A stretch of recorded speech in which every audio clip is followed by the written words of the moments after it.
Chapter 22. Proof that Carter killed Adam. What proof could Sheila have? Carter had to know. What are you talking about? She asked Sheila in a trembling voice. Sheila laughed. No, Carter, it's not that easy. I don't give anything away for free. But don't worry. I won't hurt you as long as you meet me tomorrow night, right behind Adam's house, at the edge of the Fear Street woods, and bring the money. Where am I going to get $500? You'll find a way. You always did before. Carter swallowed hard. Sheila really did know everything. You give me the money, Sheila said, and I'll give you the proof. She hung up. Carter was left holding the receiver in a daze. So much for things going back to normal. Her life was about to be smashed to bits again. She hated the thought of seeing Sheila alone. She dreaded going back to Adam's house and dredging up all those awful memories. But she had no choice. She had to find out what proof Sheila had, and she had to get it back. Carter looked around her room, wondering where she was going to get the money. She'd already sold all her valuable jewelry, and that had only bought half the amount Sheila wanted. What could she do? Frantically, she dug through her closet. Clothes, shoes, nice things, but nothing that could command $500 on short notice. Her mother had a fur coat. No, she told herself firmly. No, I can't take Mother's things, or Daddy's. They would never forgive me. This is my own problem, and I've got to solve it myself. She tried to concentrate, to see her room with fresh eyes, not to miss a single valuable possibility. Suppose a thief broke in here, she thought. What would he steal? Her eyes fell on her sound system. The CD player, amplifier, record turntable, and tape player. Of course! It was a very expensive system, given to her by her parents for her 16th birthday. Even used, it might be worth a lot. But her father would definitely notice its disappearance. How could she explain it? I'll tell them it was distracting me too much from studying, she thought. I'll say I was spending too much time listening to music.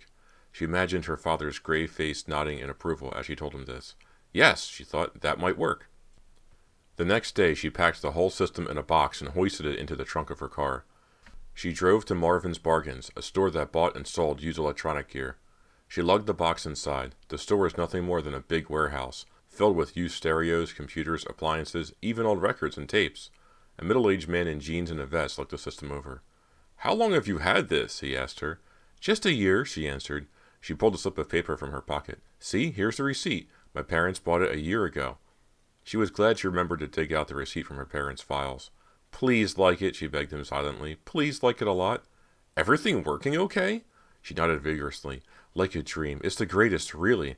So, why are you selling it? She hesitated. Family emergency, she said. I need the money. He accepted this and offered her $300 for it. Please, she pleaded. I've got to have $500. I won't leave here unless you give me $500. The man looked at her in surprise. Look, Carter went on, holding the bill of sale under his nose. Look how much your father paid for it. Only a year ago. You're getting a bargain. He looked at the receipt again and frowned. Well, all right. I'll give you $500 for it. Thank you. Carter wanted to hug him, but she flashed him a happy smile instead. That night she drove slowly down Fair Street. It was a dark, moonless night of long, shifting shadows, and Fair Street was even creepier than usual. The old Simon Fear mansion loomed before her like a burned-out hulk. In the misty air, steam rose up from the remains of the house, so that it seemed to have burned out just that day. Carter knew the mansion had burned years ago, but she felt as if something were alive in the ruins, some ghastly spirit that affected the whole street. After tonight, Carter vowed, I'm never setting foot on this street again. She passed the ruined mansion and parked her car a few doors away from Adam's house. Then she walked quickly to the house, her sneakers thudding nearly as loudly as her heart. The windows were dark. No car in the driveway. No one home. Carter felt a twinge of guilt as she passed the front door. A black wreath hung on it. She crept through the yard, around the weed-strewn side of the house, and into the woods behind it.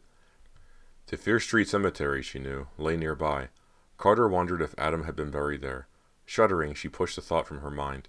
The mist grew thicker in the woods. Carter could see only a few feet in front of her. The trees became hulking, dark shapes, oozing moisture. There was no breeze, no movement, no sign of life anywhere, just a drip, drip of dew falling from the trees into the mossy ground. Sheila? Carter called softly. No answer. Carter shivered inside her jacket and leaned against a tree. She had the money in her pocket. All she could do was wait. An owl hooted nearby. Carter heard the flutter of wings. Then she heard a crack, like the sound of a twig breaking. Dead leaves shuffling. Footsteps. The footsteps came from behind her. She spun toward the noise. Squinting through the mist, she could hear someone coming, but couldn't see anything. Out of the shadows stepped Sheila. She walked deliberately up to Carter, a smoking cigarette in one hand. The money, said Sheila, sticking out her free hand. Carter began to reach into her pocket. Then she stopped. "Where's the proof?" she demanded. Sheila didn't flinch. "First, the money." Carter pulled a wad of bills from her pocket and handed it over to Sheila. Sheila smiled. She took 2 steps back from Carter and carefully counted the money. "It's all there," Carter said impatiently. "We'll see," said Sheila. The money was all there, as Carter had said. Sheila smiled and stuffed it into her pocket. "Now," said Carter, "what is this proof you have?" Sheila pulled something out of her pocket and dangled it in front of Carter. It glimmered in a faint light. "I found this on the floor of Adam's living room, right next to his body," she said. Her voice was hard and cruel and accusing. She said no more. It was a gold locket. Carter took it from Sheila's hand. She examined it closely. With growing horror, Carter recognized the necklace. She opened it with trembling hands and gasped as she read the inscription. For Carter. Chapter 22. "Dan, it's me, Carter." "Carter?" She could hear the surprise in his voice. It was Saturday, the day after she met Sheila in the Fear Street woods. Carter held the necklace between her fingers as she spoke to Dan on the phone. She watched it sparkle in the sunlight that poured through her bedroom window. "My life is a mess, Dan," Carter said. "It can't get any worse, no matter what my father finds out about me. There's no point in keeping my secret any longer." "Carter, what are you saying?" Dan sounded uncertain, as if he weren't quite sure what she was talking about. "I'm going to talk to Daddy. Today," Carter said. "I'm going to tell him everything." "Are you sure about this, Carter?" said Dan. Carter's voice was full of resolve. "I'm sure. Don't you think I should do it?" "You should. Of course you should," Dan said quickly. "It's the right thing to do. I think you'll feel a lot better." "I know I will," said Carter. "I just hope Daddy doesn't completely lose it. Dan, I need moral support. Somebody to help me get through this. Will you come over today? Daddy has always liked you, and you being here will give me the courage I need to actually go through with this." Dan was silent. "Please?" "Of course, Carter," he replied. "I'll be glad to help you. I'll come over whenever you want." "Thanks, Dan. Come over after lunch, okay? Daddy's always in a better mood after he's eaten." "Okay. See you around, too." "I'll be here. Dan, thanks for staying with me through all this. It's meant a lot to me. It really has." "I'd do anything for you, Carter. You know that." Carter was waiting for Dan when the doorbell rang 2 hours later. She opened the door, took his hand, and pulled him into the house. "Thank you," she whispered, squeezing his hand. "Daddy is in the study now," she said nervously. "Are you ready?" he asked her. She nodded. They walked to the study. The door was closed. Carter knocked gently. They heard the judge call, "Come in." Hesitantly, Carter opened the door. She didn't step into the room, just put her head inside. "Daddy, are you busy?" "Not really, Carter," said Judge Phillips. "Come on in." Carter nodded to Dan. They stepped into the study and closed the door. "Hello, Judge Phillips," said Dan. Carter cleared her throat. Daddy, I need to talk to you. I have something important to say." Her voice came out high and shrill. She glanced up at Dan. Her chin was trembling. He gave her an encouraging smile. "I've done a terrible thing, Daddy," Carter stammered. "Actually, I've done a lot of terrible things. First of all, about the math achievement test." Her voice broke. She swallowed hard. "I'm sorry, Daddy. This isn't easy." The judge said nothing. He kept his eyes trained on her and listened. "I cheated on the math test, Daddy. I didn't take it over the second time. Someone took it for me." She paused. "Who took it for you?" asked the judge. "Adam Messner. He went to Waynesbridge and pretended to be me. He took the test in my place." Carter lowered her eyes to the floor. Her hands were shaking. The judge frowned severely. His face was hard. "So it was Adam who scored 730 on your test, not you." Carter nodded. She glanced at Dan. He avoided her eyes. "That's not the worst of it," Carter went on. "I have something else to tell you, Daddy. Something much more important." The judge sat silently, waiting. Carter took a deep breath. "I did it, Daddy. I had no choice. He was blackmailing me." The judge stared hard into her eyes. "Carter, you did what?" "I killed Adam Messner." Chapter 24. Carter raised her eyes to Dan. He was staring at her, his mouth open. But after a long moment, Dan composed himself. He crossed the room and stood in front of the judge's desk. "Judge Phillips, you can help Carter, right?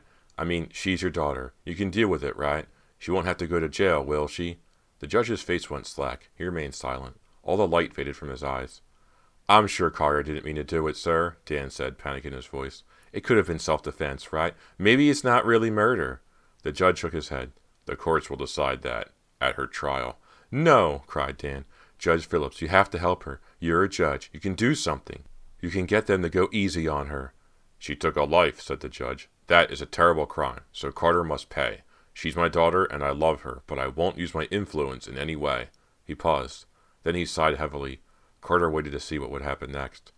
There's no point in putting it off, the judge went on. I'm sorry, Carter. I have to do this. I have no choice.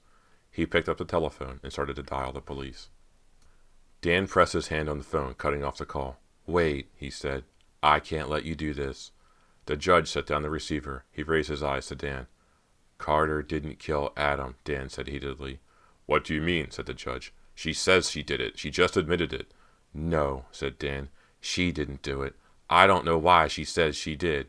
Well, Carter's father demanded, then who did do it? Dan cleared his throat. I did. With a loud sob, Carter ran to Dan and flung her arms around him. Dan pulled away gently and sank into the leather armchair.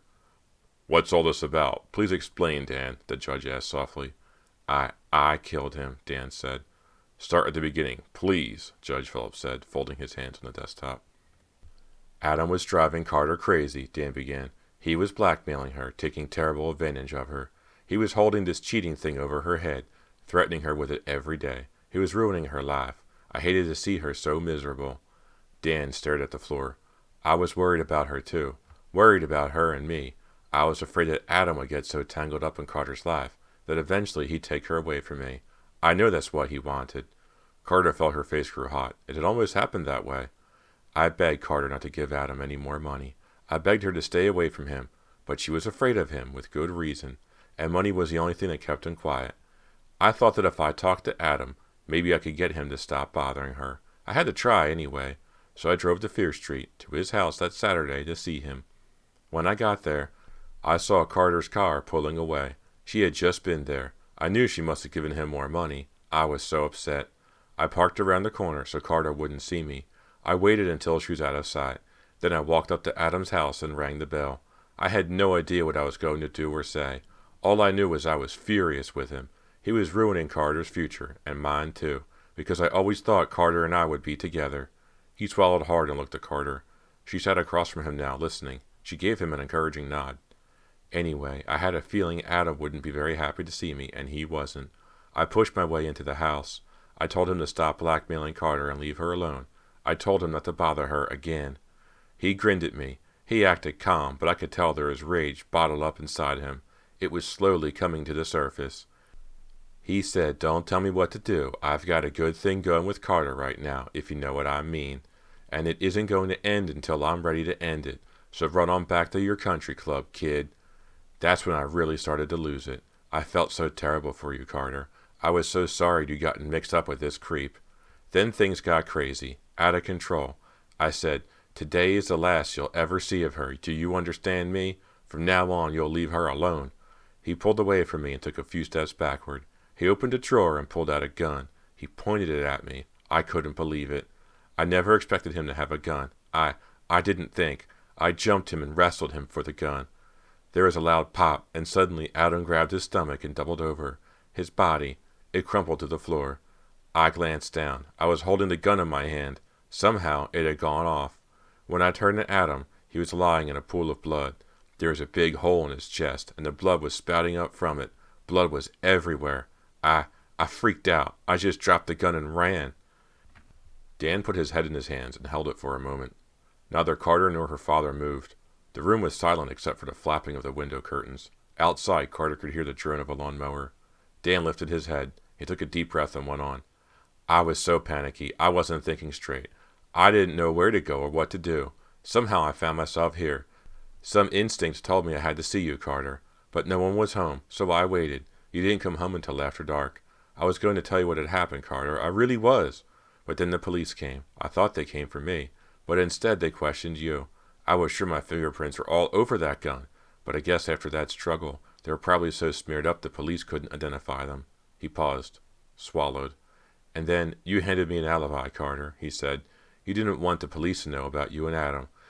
So you said you were studying with me all day. You had no idea that I'd been to see him too. You had no idea that you were protecting me. I knew that if I confessed to killing Adam, all of your secrets would come out. Everyone would find out about the cheating, and you were so desperate to hide it. I started to think that maybe I could get away with it. Maybe we both could. Carter glanced at her father. He was watching Dan. But I'd never let you take the blame for me, Carter, said Dan. When I saw how much trouble you were in today, I had to confess. I'd never do anything to hurt you. The judge leaned back in his chair, his gaze on Carter. She stood up and put her arms around Dan. See, Daddy, Carter said, I was right. I told you he would do the right thing. I knew Dan would confess. Chapter 25. Dan gaped at Carter, confused. Huh? What are you talking about? Carter stood up and carefully pulled something from her jeans pocket. The locket. Hey, Dan said, taking it from her. Where did you find that? Sheila Koss gave it to me, said Carter. She found it in Adam's house, next to his body. Dan raised a hand to his forehead. It must have fallen out of my pocket while Adam and I were fighting. I recognized it right away as soon as Sheila showed it to me, said Carter. From the window of the jewelry shop. Remember? Dan had asked her which necklace she would choose, if she could have any of them. Carter had chosen the locket. She smiled at Dan. You had it engraved in everything. Dan's face fell. When I saw the locket, I knew you had been there, Dan, Carter told him. And I knew I couldn't let this thing go on any longer. So late last night, I told Daddy everything. I told him about the cheating, the blackmail, the lies, everything. And I told him that I knew you had something to do with Adam's death. The judge nodded. I was ready to call the police right then and there, he said. But Carter insisted you would do the right thing when the time came. She and I cooked up this little confession trauma to test you, to see how far you go to protect yourself. He paused. You passed the test, Dan.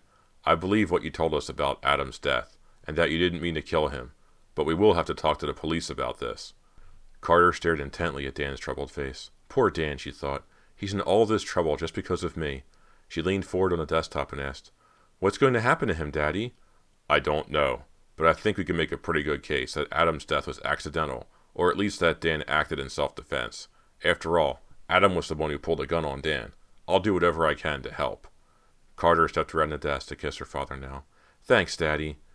Dan stood up and shook the judge's hand. Thank you, sir. Thank you very much. The rest of the day was a blur of activity. Judge Phillips took Carter and Dan to the police station, where they each gave their statements and answered endless questions.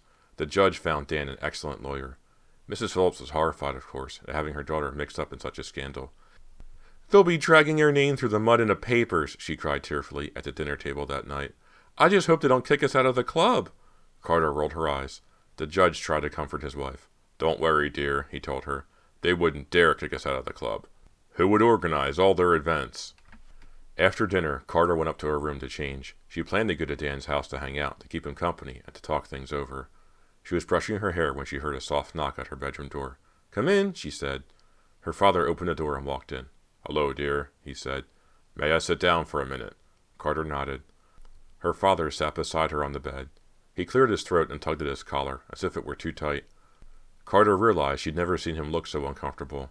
I came to apologize to you, Carter. I had no idea that you felt so much pressure in school, and I think it's mostly my fault. All that talk about Princeton and my demands about your test scores, what I really meant to do was show you how much confidence I had in you. I had no idea I was pushing you so hard. I'm very sorry. Carter gave him a warm smile. Her father smiled back. He put his arm around her. The next time something is bothering you, or you have a problem, please come and tell me, he said. I will, Daddy, said Carter. I promise. Carter was sitting on the floor at Dan's house, a chessboard spread out between them. Dan moved his queen. Check, he said. Carter groaned. I can't believe it. You're beating me at chess. That's only because you didn't cheat this time, Dan said. What's going on? You always cheat at chess. Carter moved her pawn. I think I've learned my lesson, she said. Dan glanced at the board and smiled. Then he moved his queen again and said, Checkmate. I'm Chris Ebinger, and thank you for listening to Nightfall Audiobooks' production of The Cheater by R.L. Stine. This was a fun book to read. It was a little short, and that's very nice. The Cheater was my spring book. I'm working on my summer book, and I'll probably do the wrong number, or something else that will be equally fun. I would love to find some of R.L. Stine's point horror books like The Snowman, Hit and Run, and Hitchhiker, and read those, but I can't find them. They're in my personal library, but I really don't want to be reading from an actual book. I have all these books in a text document, and it's easier to read the book and narrate as it's in front of me on a computer screen and not on a real page. Speaking of my process, I am working on a studio in my basement. I made some good progress. I completed the ceiling. I hung drywall. I built 2 desks. One has a slate tabletop, the other one is wood. I did some basic housekeeping in there, cleaned it up and stuff. The next step is sound deadening the walls. And I need to go pick up some old quilts or blankets or heavy movers blankets from a local hardware store. Once that's done, I can begin to record at home and split my time between my home studio and my current studio. I like to give you series updates at the beginning and the end of each audiobook. That way you get an idea of what I'm planning. I usually complete a book and then some time goes by before I start to record the next book. Thank you again for listening to my production of The Cheater by R.L. Stine. If you want to get in touch with me, I'm on Twitter at NightfallAudio, or drop me an email, nightfallaudiobooks@gmail.com. Thank you for listening, and I'll see you next time.